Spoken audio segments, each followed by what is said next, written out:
बहुत पुरानी बात है। एक जंगल में एक बहुत बड़े पेड़ के तने में एक खोल था।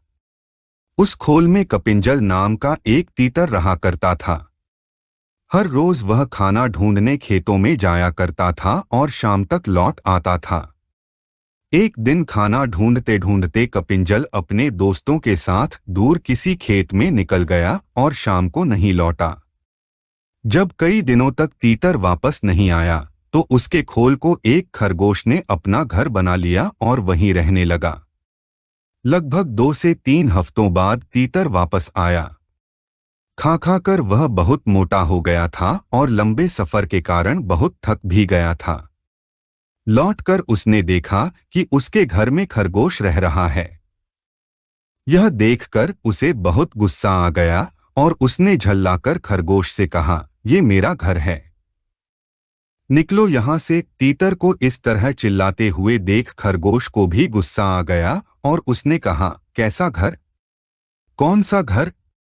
जंगल का नियम है कि जो जहाँ रह रहा है वही उसका घर है। तुम यहाँ रहते थे, लेकिन अब यहाँ मैं रहता हूँ और इसलिए यह मेरा घर है।" इस तरह दोनों के बीच बहस शुरू हो गई। तीतर बार बार खरगोश को घर से निकलने के लिए कह रहा था और खरगोश अपनी जगह से टस से मस नहीं हो रहा था। तब तीतर ने कहा कि इस बात का फैसला हम किसी तीसरे को करने देते हैं। उन दोनों की इस लड़ाई को दूर से एक बिल्ली देख रही थी। उसने सोचा कि अगर फैसले के लिए ये दोनों मेरे पास आ जाएं, तो मुझे इन्हें खाने का एक अच्छा अवसर मिल जाएगा। यह सोचकर वह पेड़ के नीचे ध्यान मुद्रा में बैठ गई और जोर जोर से ज्ञान की बातें करने लगी।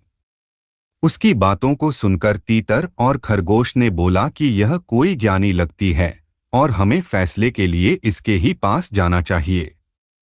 उन दोनों ने दूर से बिल्ली से कहा, "बिल्ली मौसी, तुम समझदार लगती हो, हमारी मदद करो और जो भी दोषी होगा उसे तुम खा लेना।" उनकी बात सुनकर बिल्ली ने कहा, "अब मैंने हिंसा का रास्ता छोड़ दिया है, लेकिन मैं तुम्हारी मदद जरूर करूंगी।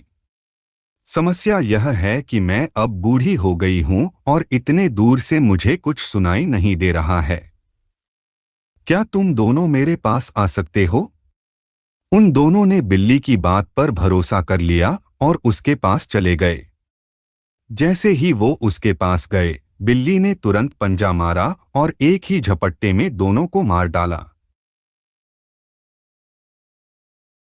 इस कहानी से हमें यह सीख मिलती है कि हमें झगड़ा नहीं करना चाहिए और अगर झगड़ा हो भी जाए तो किसी तीसरे को बीच में आने नहीं देना चाहिए। अगर आपको कहानी पसंद आई हो तो प्लीज़ चैनल को सब्सक्राइब और वीडियो को लाइक ज़रूर करें।